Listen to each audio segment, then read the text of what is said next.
Hello，大家好，欢迎收看盘中速解读，我是总哥哦。今天呢是2025年的8月26号晚上的9点05分，每天晚上的9点，美股开盘前的半个小时，我再跟你一起用纪律来换取财富自由哦。在节目正式开始之前，记得帮我按赞、订阅跟开启小铃铛。总哥呢，还是郑重声明一下哦，我们这个频道的核心很简单，就是用客观的数据来梳理市场各种情绪。当然，数据解读哦，每个人都不一样哦，毕竟百种米养百种人。有人说我们是看空台哦，一路看衰；有人说呢，我们是吹吹台；也有人认为哦，我们一路以来都在贩卖恐惧。但是更多人认为哦，我们是颜值台，因为呢，总哥明明有颜值，还要卖弄专业，真的太带劲了。因为总哥的颜值呢是客观事实，欢迎 Google 4个字国际网帅啊、Google 第一页呢，或者是 Google 图片的第一页，总哥呢是经过这个 Google 的认证。当然呢，我们的直播内容呢也是包罗万象啊，从美国的联准会聊到政治话题，从美国的劳动人口聊到全球的生育率。因为我说过，这个股市呢并没有多空之分，只有强弱的差别。全世界呢都有共同的问题，就是记得订阅总哥的频道。但是除此之外呢，更为严重的就是全球的生育率。因为过去总哥有说过，这个中国呢今年把生育率列为国家安全的议题。为什么呢？因为中国花了好多钱要来救中国的生育率。但是呢，全球的生育率根本就是一个很严重的结构性问题，会对这个全球的经济产生深远的影响。当然呢，我们先来聊这个又生又长，值得各位探讨。为什么大家不敢生小孩？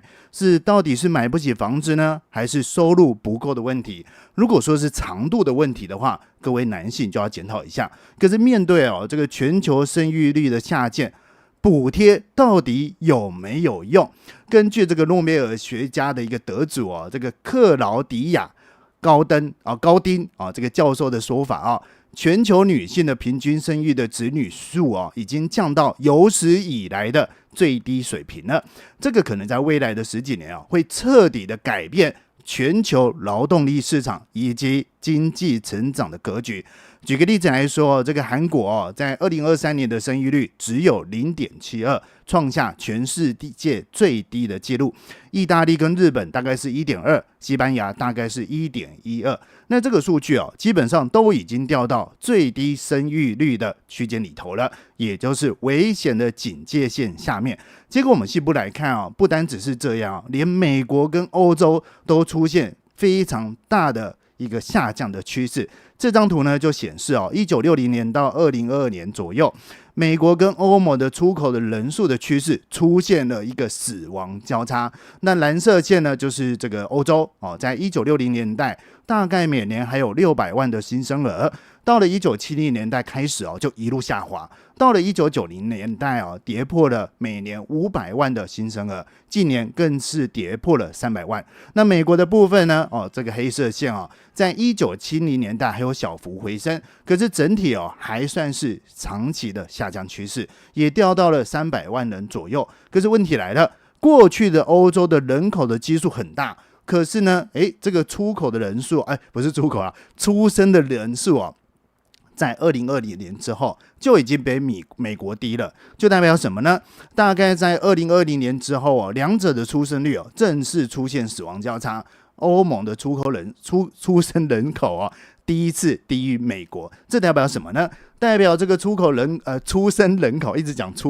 出生的人口的下降，导致了你要去看这个地区长期劳动力的供给不足，拖累当地的 GDP 的潜在增速。那欧盟的问题很严重它不像这个美国过去有一个相对开放的一个移民政策，很难用外来的人口来补足这个缺口。所以我们从这里来做延伸那为什么全球的生育率会下降？刚才的这个诺贝尔奖的一个教授指出背后有很多的原因。什么样的原因呢？包括像是过去快速现代化的国家，包括像意大利、西班牙还有南韩都有个面临共同的问题，就是因为经济发展的速度太快了，造成这个家庭的价值观、性别的角色的想法却跟不上这个新时代，还停留在过去的传统时代。结果造成什么事情造成现在的女性不单只是在职场上要认真的工作，要分担家计，回到家呢还要负担大部分的育儿还有家务，这个压力非常的大，就会导致越来越多的人选择不生，或者是干脆就少生了。所以教授就建议如果说单纯从政策面来做下手，包括像职场的制度更友善，或者是干脆叫爸爸直接回去带小朋友，或许就可以平衡男女在教育小孩上的一个期待，这样子生育率才有机会回升。那另外一个呢，还有个名词叫做贪婪的工作的一个现象。什么意思呢？就是现在的工作要求你付出大量的时间，甚至周末晚上或者像总哥一样晚上都要直播。当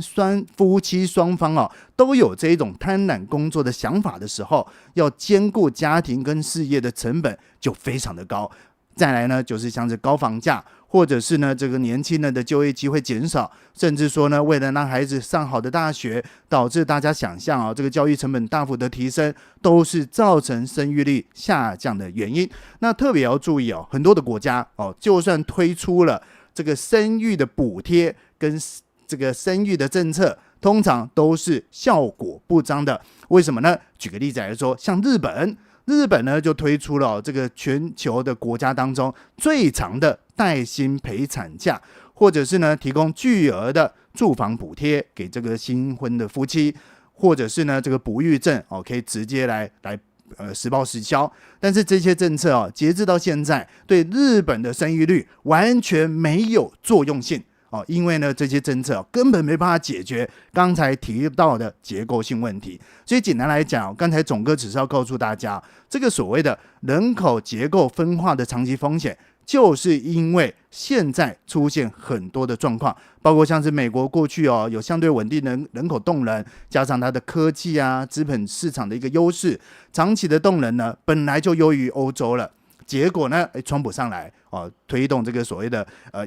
非法移民的政策，要把它拿掉。可是反观过去的欧盟就是出生率持续的下降，代表这个人口红利本来就是逐渐的上升当中，也代表他们的长期经济的潜力也会受限。那未来呢，可能要大幅度的依赖这个移民或者是政策来做提振，才能避免这个欧洲进入所谓的慢性衰退。这个就是全球必须面对的结构性问题，就是我们的节目要可以带给大家不一样的思维。为什么呢？因为中国也在干一样的事情，这个就是请大家留意的地方那我们从这里继续延伸来聊聊这个川普跟联准会的爱恨情仇的故事。正所谓由爱生恨，到底是恐怖情人呢，还是黑粉？因为黑粉也是粉，有时候并不是总哥不爱或者是川普更爱别人，而是不要去过度的在意为什么要分手，而是珍惜眼前的一切。就像是爱你的爸妈，或者是你爱的所有的家人。就像是这个彭博报道这个川普总统打算把这个联准会的理事这个丽莎库克给解职掉，结果速度非常的快，就在今天早上川普一条的贴文果然下令了签署这个行政命令，把这个川普政府的这个高官指控这个库克可能涉及到这个抵押贷款的占用的诈欺的一个动作，就把它给解雇掉了。那这个欺诈到底是什么意思呢？简单来讲就是这个库克为了拿到更好的贷款条件，把不是主要自住的房子谎称成自己主要的住宿。那结果我们来看那这样的指控呢，就代表说他可能在2周之内对于2处不同的房产都宣称是自己主要的住所来申请抵押贷款。那到现在为止他还没有被起诉任何的罪名，可是这个指控就已经让美国联准会的独立性再次的受到很大的质疑。为什么呢？因为库克本人右边这个人他非常的强硬他说他不会因为社群媒体上的一些质疑就直接来辞职。结果呢，川普直接签行政命令，可是这个行政命令应该是不会那么快生效啦，就代表库克还可以在9月份的美国联准会投下他最后的一票。但是呢，这个美国联准会的独立性又再次的被受到挑战了，因为美元作为全球储备货币的重要支撑，一旦这个独立性受损的话，就会导致美元的波动提升。我们举个例子来说昨天这件事情就可以体现在美元的走势上面。这个图是什么？这个图呢是美元指数黑色线的部分以及美国30年的公债殖利率橘色线的部分。咱们透过这2条线来做观察您看得出来这2条线目前的同步性非常的高。上个礼拜五包哥讲完话之后，美元指数回落，30年期的公债殖利率也从高点掉下来。那市场呢就把这个消息解读成鸽派的讯号，觉得这个美国联准会会倾向宽松的政策所以美国元跟美债的殖利率都承压当时的一个氛围，这个就是关键截至到现在，这个所谓的美国30年的公债殖利率似乎已经爬回去上个礼拜五的相对高位。反过来说呢，如果说市场预期美国联准会的立场是偏向宽松的，那照理说长债的需求应该会增加嘛，殖利率应该要下降啊，美元应该要走弱啊。结果就在今天早上，这个干预美国联准会独立性的一个政治的行情，反倒是大家想不懂看不懂，美元反倒是上涨的，美债殖利率反而是上升的，就代表现在美元的走势跟长天期的利率是高度绑定。所以后续的关键肯定还是请大家留意这个礼拜五所公布的 PCE 的通膨数据，以及下个礼拜五非农的就业数据，就会直接拿来挑战到底9月份降息的可能性。真的要请大家多加留意因为最近的川普又开始搞事了这个民调稍微的回升，就开始怎么样，嘴巴锁不住了。为什么呢？也在昨天这个川普跟来访的韩国总统李在明会面的时候，突然呢在会后的记者会当中嘴巴锁不住嘴巴特别大，特别有指向这个中国，指了些什么事情呢？他认为这个中国必须跟美国赶紧提供稀土磁铁这件事情，否则这个川普就要对他征收200%的关税，或者是更大的惩罚。那川普也说，这个美国有很大的筹码，他有那个卡片他指明这个所谓的飞机零件是美国可以拿来反制中国稀土限制的关键武器。那他也说呢，他打出这张牌就会直接摧毁中国。那中国过去那其实基本上是有加速开放这个稀土，结果呢前阵子似乎也开始停止了对美出口大部分的稀土磁铁，因为呢他们在全球90%以上的产量都占有主导地位，想要来碾压来挤压美国的工厂。不过呢在后来这个川普政府的谈判之下，中国就同意恢复正常的供应。那在昨天的记者会当中川普还特别的夸赞这个中国，说他们非常的聪明因为知道这个稀土是非常重要的关键组件所以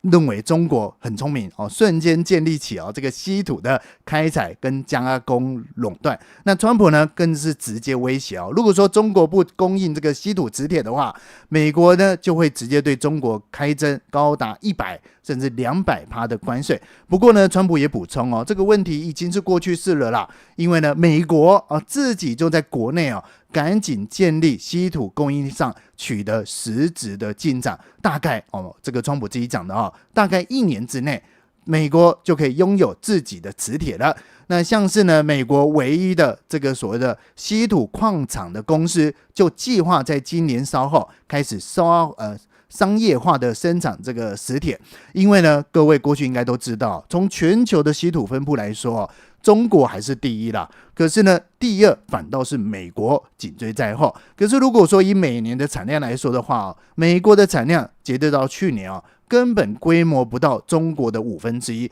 甚至还有一大段的距离。所以我们从这里延伸美国现在的产业的政策其实跟过去真的不太一样了，似乎呢就朝向这个国家队的方向来做发展。这个国家队各位应该蛮熟悉的哦。什么意思呢？并不是讲台湾超前部署啦，而是美国似乎想要来搞小圈圈的动作。为什么呢？因为各位还记得这个川普政府前阵子才正式的宣布要收购英特尔 10% 的股权，就代表这个美国政府对自家的国家的科技产业前所未有的直接介入，甚至从直接入股到后来的收入的分成，再到这个所谓的关税的制裁，这个呢都是这个白宫华盛顿最近为了要引导战略性的产业所做的一些动作，这个就是关键因为在川普的眼中看起来如果说真的让这个英特尔给倒下那等于是丢到一个关键的战略资产，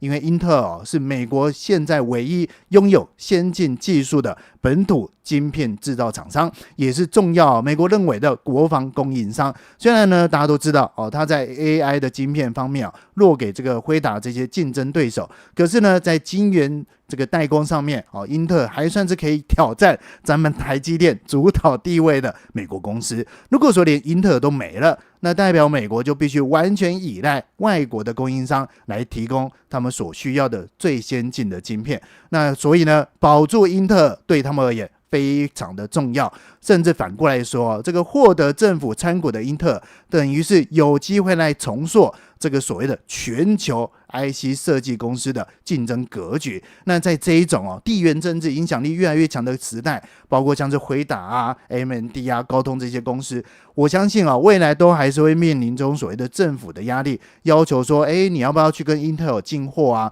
就算是英特尔的技术不一定是最先进的，成本不一定是最划算的，可是呢你不跟我们进货，那你要跟谁进货那关税给你扣重一点或者是你卖给别人，我要给你扣更高的成本之类的，这些都会削弱这些所谓的美国 IC 设计巨头在全球的竞争力。为什么呢？其实过去总哥也跟大家分享过这张图这张图非常的显示告诉各位现在全球晶圆代工的市场的占有率，咱们的台积电以高达 56.5% 的市占率遥遥领先全世界那三星呢排名第二占 12.2%英特尔呢榜上有名，大概第三名占 10.9%， 但是呢它大部分的收入还是来自于自制晶片，并不是纯粹的代工，就代表咱们的台积电在先进制程跟高阶的晶片代工上面还是拥有绝对的主导地位，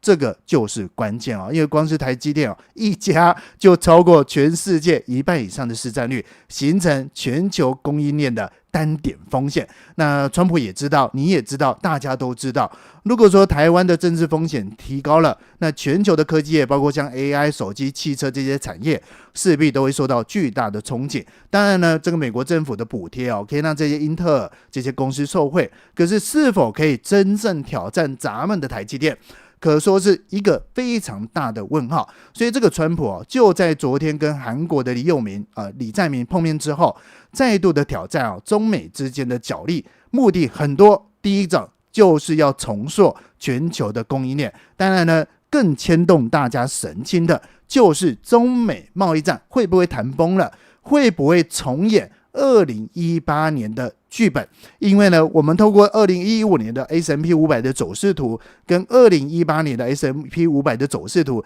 来做细部的观察，你会发现历史不一定会重演，但是呢往往会加速的反复发生。什么意思呢？来看一下这个橘色线是2025年，黑色线呢是2018年。2018年的黑色线到了第四季几乎是直转直下股价大崩盘，那整年度下来的跌幅甚至回档有 10% 以上。那为什么会发生这件事情呢？很简单，就是当时的中美贸易战过程当中，你好我好你侬我侬谈得非常的好，结果呢9月开始谈崩了你丢我泥巴我丢你泥巴，直到当年的12月才停战，后面的股市才反弹。那现在的橘色线有一点像当时的状况，包括像前半年这个走势很像这个上半年是气氛好了，到了4月份崩盘，4月份拉起来到现在，似乎有一点快到9月份了那如果说各位在记上这个中美贸易的暂缓钮，这个暂缓这个时间点来说的话，会不会下一个引爆点就是第四季或者是9月份呢，提供给大家留意哦。当然呢，总哥还是要说哦，现在跟过去肯定有不同，为什么呢？因为现在的2025年有 AI 有科技股，所以现在的美国经济的韧性看起来比较强。那既然都讲到 AI 来了都来了，肯定要留意一下这个礼拜五要公布财报的 AI 晶片的龙头辉达，这个礼拜四的美股的盘后就是礼拜五的凌晨，讲错了，礼拜三的美股盘后，礼拜四的凌晨，辉达呢要公布财报，但是呢，每次公布的时候，股价的波动都非常的大。毕竟它是全村的希望，为什么呢？因为我们透过这个彭博的资料整理辉达在过去公布股价之后的单日波动，也就是期权的隐含波动率。那因为这个辉达它采取的是财报的年度，并不是自然的年度，所以图上面各位会有点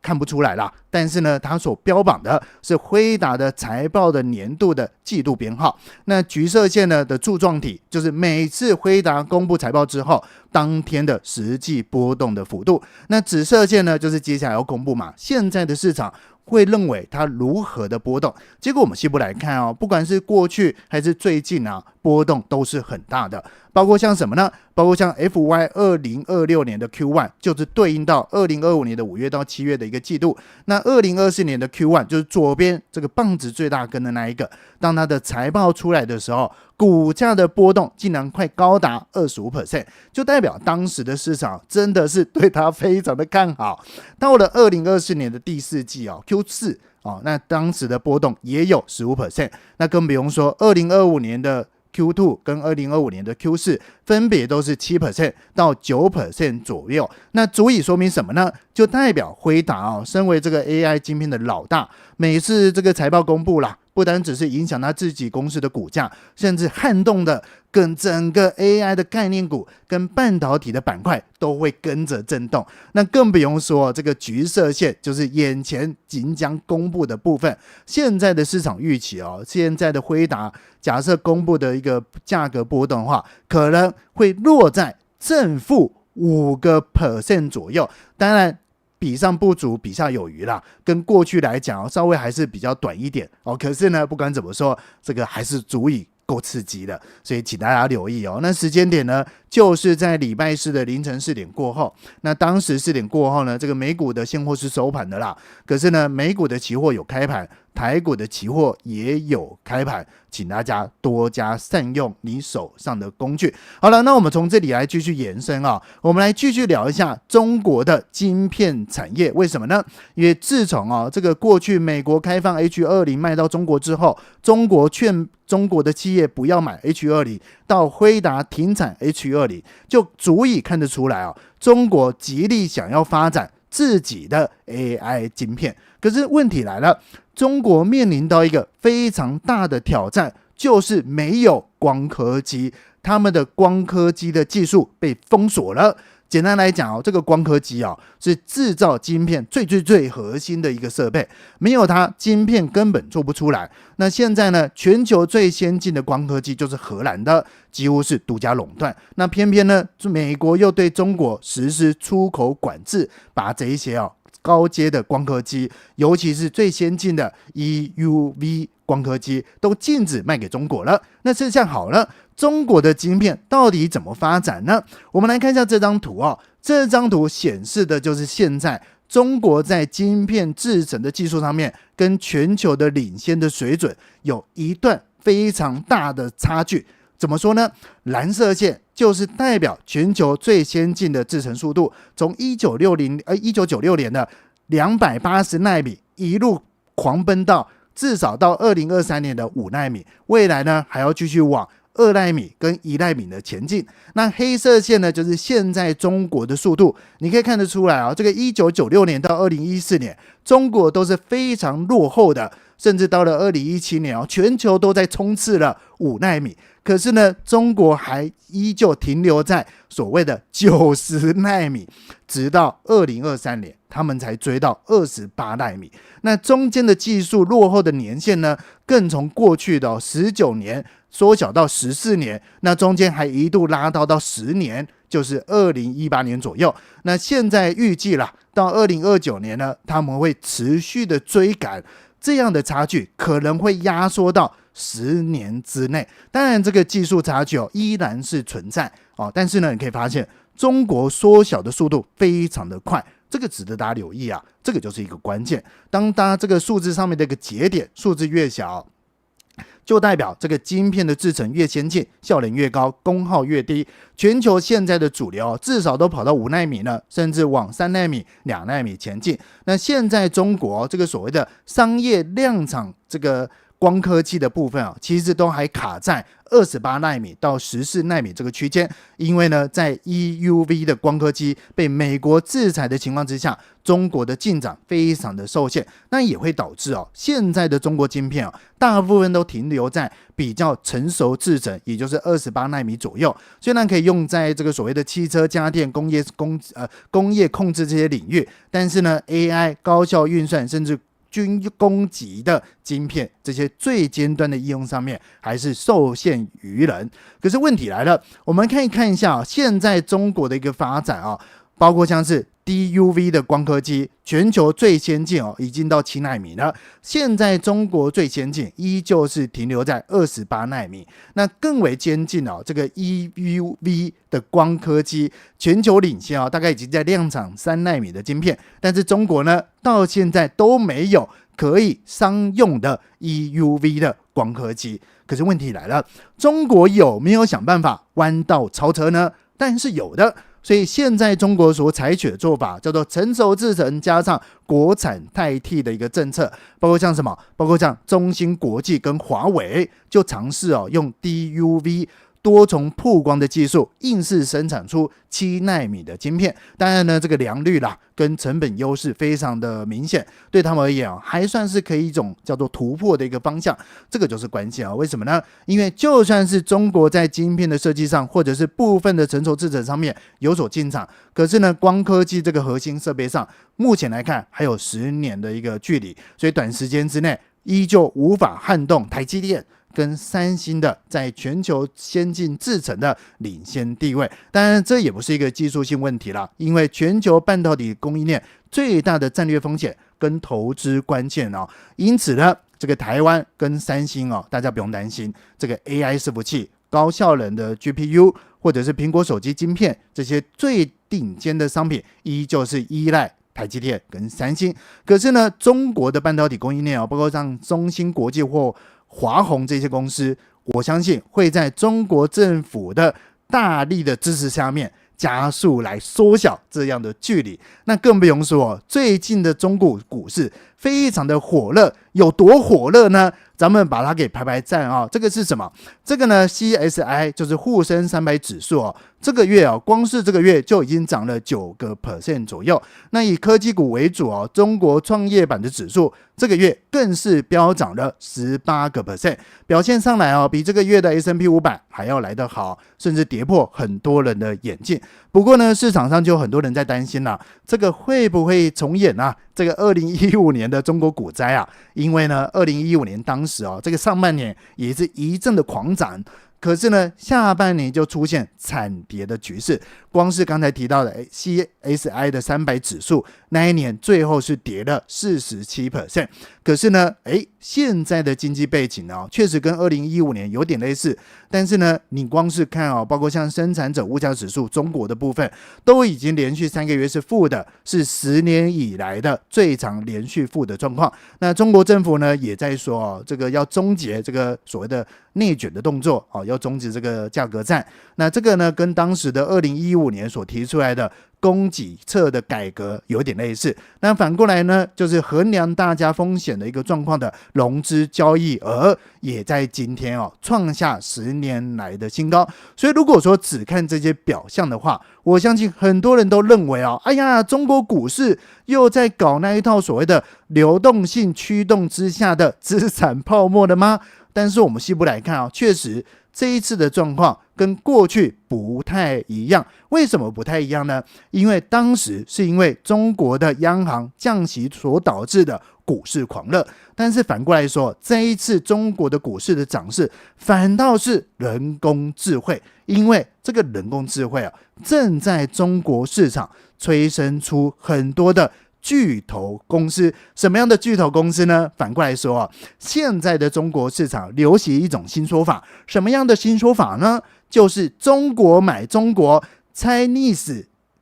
buy China buy China，中国买中国。例如呢，就是中国的 AI 大模型这个 DeepSeek 最近升级了，那它特别呢去调整这个配置啦，来适应中国自家开发的新一代的晶片。那与此同时呢，刚才提到的辉达嘛，在过去也特别为了中国市场特制这个 H20 的 AI 晶片，但后来因为中国因为国家安全的考量，要求这个企业不要去买辉达的东西，所以辉达就直接停产了。但现在说明什么呢？中国不单只是要生产拥有自己生成式的 AI 模型，还想要用自己的硬体来驱动这样的模型，甚至呢通过刚才那个 DeepSeek兼容式测试的晶片公司来直接做这些动作，包括像最近这个寒武纪或者是海光信息，最近的股价都飙升的非常的厉害。结果我们细部来看那最近总哥也说过这个礼拜密集的会公布一些财报嘛，对不对？那中国的科技公司其实最近的财报表现还算 OK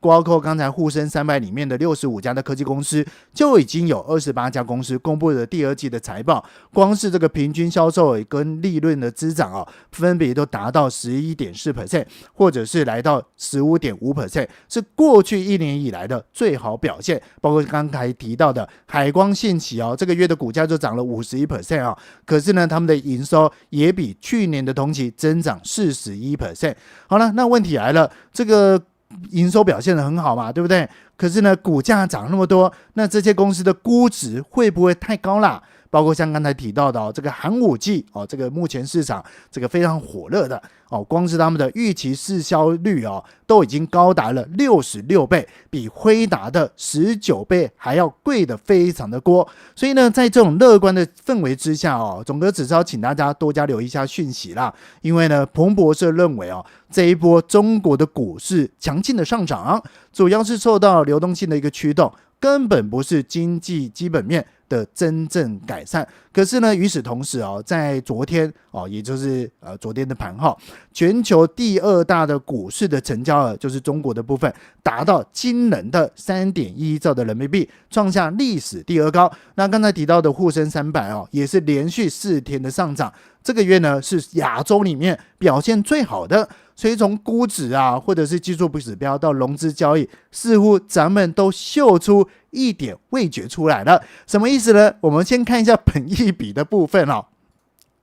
光是这2个东西什么东西呢？这个 CSI 300指数跟这个 CSI 500指数这个2个东西你可以把它当作是蓝筹股的一个本益比跟所谓的中小型股的本益比，也就是黑色线跟橘色线的部分。那黑色线的部分呢，目前的一个预估本益比已经来到 14.84 倍了，已经接近过去的2018年到2020年的高点的一个区间。那它过去的平均值大概也不过是12倍左右。那下面呢是中小型股这个 CSI 的500这个预估的本益比目前是来到 21.08 倍，甚至已经回到2020年的高点水位那它过去长期的平均的一个本益比大概也只不过是17倍左右。可是问题来了，不管是所谓的蓝筹股或者是中小型股现在中国的预估的本益比都已经超过过去的历史平均值。可是呢如果说接下来的企业没有获利的话，会不会有估值调整的压力？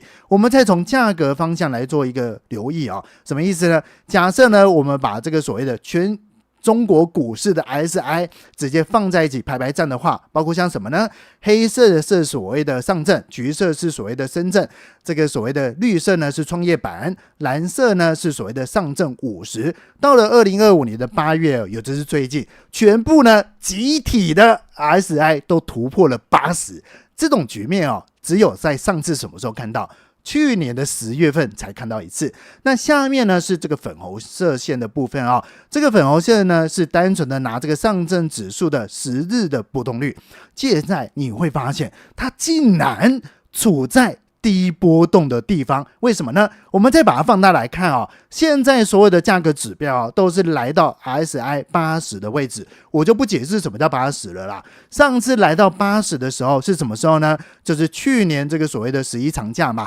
这个放假大家好开心，这个中国政策一直打到股价飞上去，结果呢一下子来到这么高，但是呢波动也来到这么高，可是现在呢股价来到这么高，波动没有来到这么高，什么意思？会不会叫做隐性的过热？代表现在的市场并没有明显的恐慌迹象但是呢，技术指标却在累积风险当中，就代表所以呢就会出现两种人也就是说现在的市场或许会有所谓的脆弱性可是呢分为两个思维，一个思维呢叫做乐观仔，另外一个思维呢叫做悲观仔那乐观仔会想这个价格在涨，波动还没上来，那等波动上来就好啦，你现在在紧张个屁，去年10月是价格跟波动都在高位所以这一次还好啦。但是悲观仔就会想哎呀价格涨那么多了波动还没上来，会不会等到波动上来就开崩了那总哥要讲的是说，不管你是乐观仔也好，还是你是悲观仔也好，不管怎么样，现在咱们就是先当动人仔就好了。为什么？因为在上个礼拜总哥就说过这个从所谓的基本面来看，会吓到你根本不想要去了解中国股市。哎呀什么通缩哎呀什么恒生这个要下架呀这个房地产完蛋啦。可是问题来了，咱们动人仔是不带感情的有机会咱们就去嘛，对不对也不要过度恐慌啦。那当然呢，除了估值跟技术分析之外融资的部分的问题还是提供给大家做参考一下。为什么呢？因为我们透过这个融资余的总量来做观察的话，再吓大家一跳。为什么？上面呢是现在的融资余的总量，那你会看到在2015年的时候催生到最高点，那现在距离前面的高点只剩下不到 5% 的距离，再度的突破了2兆的人民币，代表现在的杠杆开得非常的多这个融资余额这个非常泛滥甚至逼近了历史新高的位置。那既然这个融资余额快速的累积，代表现在投资人的情绪非常的高涨，会不会放大系统性的风险？哎呀好可怕呀。可是你看下面的橘色线，下面的橘色线是什么呢？就是把这个融资买入占市场的成交总额直接算一个比例，也就是当我的融资总额单纯来看的话真的很多，可是你记录这个市场的交易量，你会发现基本上倒也还好啦真的也还好。因为在2015年的时候有冲到大概 19%， 现在呢虽然有回升，但是还在 12% 左右，根本就还没有来到 19% 的极端水准。可是呢总哥要提醒各位就算是没有来到这个极端的一个状况可是现在呢依旧已经来到2024年去年高位的10月的一个高点的位置所以重点来了这个确实啦，最近的中国股市再度的出现高杠杆融资的一个迹象，那这个呢也是推升短期的一个涨势，但是呢请大家留意一旦下跌的时候，这个清算压力也是非常的大，所以呢以上提供给投资朋友多加留意投资的时候保持谨慎，这个所谓的乐观，但是呢也是要多带一点谨慎，悲观呢也是过程当中也要带点希望，因为呢现在的中国的消费市场真的很卷那这个呢总哥就不多说了。好了，那简单来讲我们总结一下现在是9点42分，总结一下今天的观察今天晚上我们聊的很多从美股的这个历史的一个警讯，到 AI 巨头辉达的历史波动，到中国晶片的困境，以及股市的潜在风险，还有呢全球人口结构的一个挑战，以及美国政治对美国联准会的独立性的影响，最后提到这个中国股市目前的状况。简单来讲，现在全球市场可说是挑战与机会并存，尤其是礼拜四凌晨的辉达财报，特别是这一波的 AI 浪潮到底结束了没，还是即将带来更大的投资机会，提供给大家做留意哈。好了，那现在是9:41哈，那最后呢，总哥来讲一下这个哈。那这个呢是昨天这个有这个咱们的观众在总哥的影片下面去留言，那他想什么呢？就讲总哥啦，这位先生不上字幕真的好痛苦啊，这个觉字不清楚又以为自己在演布袋戏的口音那当下我以为这个说，哎呀，总哥的字幕其实你们要凸显我们的直播是有上字幕的。这个待会直播结束之后，大概半小时之内就会上字幕了。那这个上字幕呢，一般都是总哥上啦。可是有时候呢，为了促进这个人口发育所以呢，有时候下播之后赶紧去洗澡看看晚上有没有机会。那如果说真的太累的话，就有时候会劳请这个小助理来上字幕，所以大部分的字幕呢都是小助理上的。但是上字幕也还好啦因为现在都有 AI 的嘛，对不对？氪金下去大概5分钟的事情，再等个15分钟反正能用钱解决的事情都不是问题。可是呢，咱们是有上字幕的，但是那个字幕多少是所谓的机翻呐有时候总哥讲话超灵呆，所以有时候翻不过来。但是呢，请大家多加见谅。所以这个伙伴说总哥不上字幕真的好痛苦其实我们有上字幕的，所以我当下呢就请他去善用这个 YouTube 的这个字幕工具但至于呢这个矫字觉字不清楚了，总哥只能深感遗憾啦。为什么呢因为总哥呢过去有跟各位讲过总哥的这个硬体设备就是舌头的部分跟一般人不太一样比较肥美一点所以其实以前总哥讲话更惨烈但是呢这个上大学之前为了让自己这个觉字咬字比较清楚我用1个暑假的时间光是念报纸就练了1个暑假然后这个讲话方式就稍微清楚一点。那上了大学这个故事过去有讲过后来总哥还去挑战这个所谓的克服才练就今天的状况这样子。但是呢毕竟这个人还是会有一些缺陷在啦，包括像是整个安不分我就没办法因为小时候就不太喜欢读书啦所以就没有刻意的去背这个 //所以就没办法咬得更清楚一点，所以请大家多加留意。可是后来我发现台湾有研究这个安不分现在也不用分的。为什么？因为这个是所谓的时代的演进，总哥可说是走在最前端啦所以这个安不分我一点都不在意。可是我在意的是说竟然说我们字幕没上所以我可能要为小助理报个屈啦这个小助理还是有认真帮咱们为了总哥的个缺陷来上字幕。结果呢我细部来看，小助理后来就跟总哥讲了一下，就说哎呀总哥你看一下这个中文，他并不是说我们没上字幕而是说总哥超灵呆这个咬字不清楚所以呢我再次的重申一次有时候太累了像今天就有点累，讲话比较快一点。但是呢咱们的内容基本上都是有经过铺陈的，主要给大家带来不一样的内容可是如果说你真的还是听不清楚的话，欢迎待会结束之后打开这个字幕，至少有字幕的辅助。以上呢提供给大家做参考当然呢还是宣传一下咱们9月4号的活动啦目前报名已经突破快800人了。那当然有线上跟现场，现场还是没有突破100大家都喜欢看线上，所以如果说你要报现场的话，一样可以报，下面的连结可以报。那如果说你要索取线上收看的连结也可以报，下面的连结可以点。好，那现在是9:47今天讲的特别多啦那我们快速来看一下市场的部分现在的台指期呢是小涨 0.07%， 涨了14大点左右。台积电呢涨了5大点左右，涨了 0.43%。 小 S&P、 小纳斯达克、小罗素跟小道琼呢是涨跌互见那小罗素比较刺激一点这个大概吃到这个降息的口水啦，表现的比这个 S&P 500跟小纳来的比较激情一点，大家请大家留意一下好，那再来是这个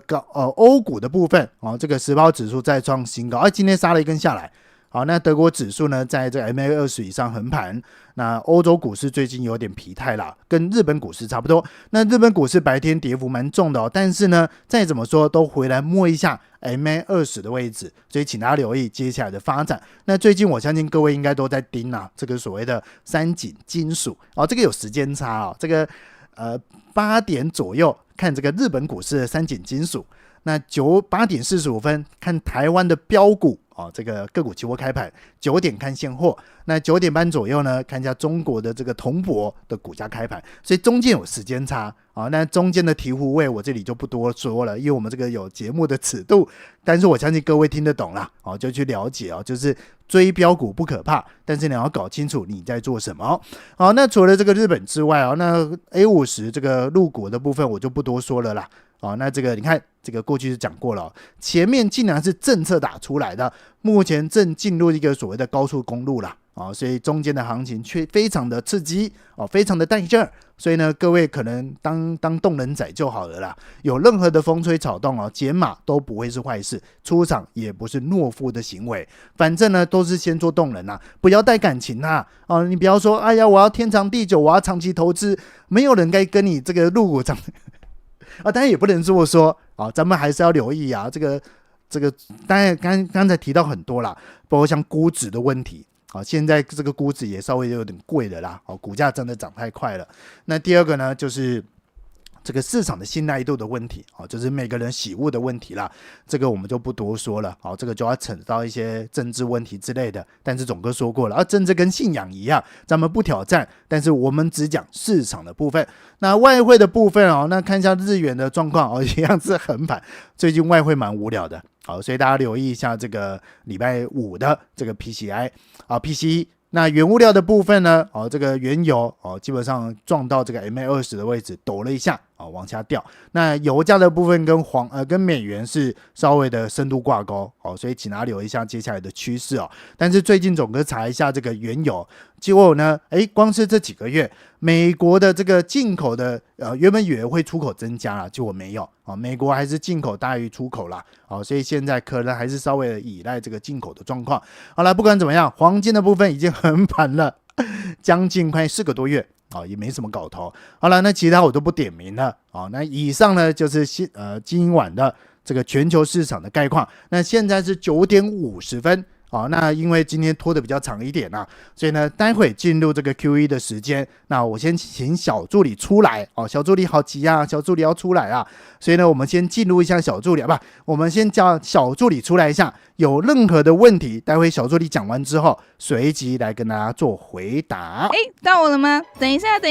节目虽然播完了，但我还是有话想要跟你说。先自我介绍一下 Hello 大家好，我是群益期货金牌团队的刘心如。有些人可能以为节目一结束大家都下线了，对吧？其实我们金牌团队是一直都在线上，不管你是第一次接触期货，还是想要了解开户的流程、交易工具相关的服务，甚至只是临时有点疑问想要找个人聊聊问问看，我们都会在，真的都找得到人。有时候做交易真的蛮孤单的，盘在动心在飞，钱好像也不知道飞去哪里了。但不管你的心情多混乱，方向多不确定，只要你一想到金牌团队，我们就会像神灯一样咻一下的出现。因为我们知道不是每个人一开始就懂期货，也不是每个人都想要一个人慢慢摸索到半夜，所以我们才更想成为那个你愿意问敢放心交给我们的团队。你问开户流程，我们清楚的跟您说明；你搞不懂保证金，我们告诉您要怎么查询。平台操作卡住，来，我们画面一步步的教。我们不催促你下单，也不会硬叫你做单，我们提供你正确的交易资讯，让你自己做出最舒服的决定。这就是我们金牌团队一直在做，一直相信的事。不管行情怎么震，指数怎么飘，外资怎么跑，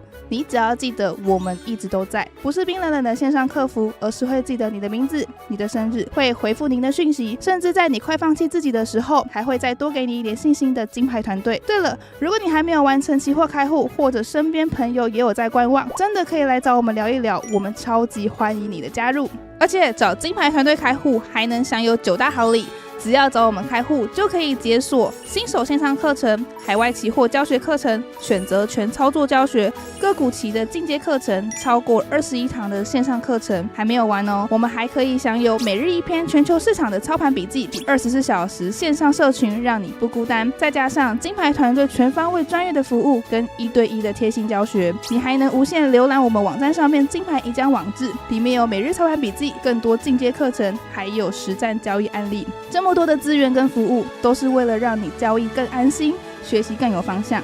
谢谢你今天的收看，也谢谢你愿意陪我们到最后。我们是金牌团队，我们下次见。好，感谢小助理那我来回答大家的问题一开始有人说因为我们的标题杀人啊，所以呢基本上有人说这个只会一路看衰大陆股市的分析完全没有参考价值基本上可以看衰嘛，这个看法跟做法不一定是同体的交易跟投资谁说是一样的？当然我们都是在赚价差啦那如果说这个唱衰中国股市大陆股市到底是中国股市还是大陆股市就不能做大陆，我觉得这有点牵强啦。我记得去年的时候很多人在唱衰这个恒生，哎呀这个恒生跟台湾股市出现所谓的黄金交叉嘛，就台湾向上，恒生指数往下嘛。结果呢不到半年今年的恒生指数上半年表现得特别的好，所以做交易还是要大家看你是要用什么角度出发啦原则上咱们就是哪里有机会哪里去嘛。好了，那还有什么问题吗？我来看一下。有人说刚才有人去 Google 了国际网帅4个字果然这个 Google 认证第一页应该就是总哥了啦这个应该是2018年还是2016年的时候去参加这个聚财网的活动所留下的照片，那个头发很多啊那个时候还有烫头发头发特别多，现在头发少了，没办法了有人说这个按赞数怎么这么少这个按赞数就代表咱们这个市场乐观或悲观情绪啊那假设你真的喜欢的话，记得离开之前这个按赞一下那刚才有人抖内感谢这个YUN 0513抖内的70块他说每天准备资料的总哥跟金牌团队就爱听感谢那刚才也有人抖内这个70块说内容有料听不清楚可以听2次，这个确实啦如果说各位觉得速度太慢的话可以加速我觉得总哥讲话加速应该蛮好听的啦这个 1.5 倍1.5 倍应该是蛮爽的各位可以尝试一下好，那还有什么问题吗？看看